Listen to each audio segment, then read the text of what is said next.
Ендіктің экватордан солтүстікке немесе оңтүстікке қарай орналасуы климат құруда негізгі рөл атқарады.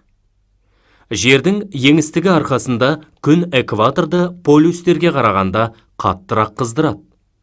Нәтижесінде неғұрлым экваторға жақындаған сайын климат жылый түседі. Бірақ ғаламшарымыздағы су, жер мен атмосфераны қоса есептегеннен де жылуды ең көп сақтайды. Жер бетінің 70% алып жатқан су күн жылуын көп сіңіріп, оны тиімді сақтайды. Мұхит ағысы бұл жылуды бүкіл ғаламшарға таратады. Экватордағы өрлеген ауа қозғалысы ғаламдық 6 алып ауа ағынын қалыптастыратын циклды бастайды. Су үстінде пайда болған жел ылғалдылықты тасымалдайды, ал құрлық үстінде пайда болған жел құрғақ болады.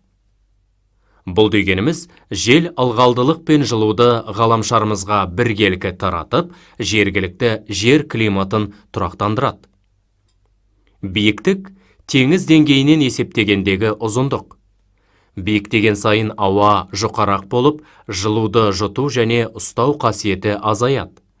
Нәтижесінде биік аймақтар суық әрі құрғақ болады. Климатқа әсерлердің көбісі табиғи болады. Бірақ адамдар да климатқа әсер ете алады. Біз мұны табиғи су ағынын алу және жер атмосферасына әсер ету үшін істейміз. Бұл күрделі табиғи және адами факторлар ұзақ мерзімді атмосфералық жағдайларға.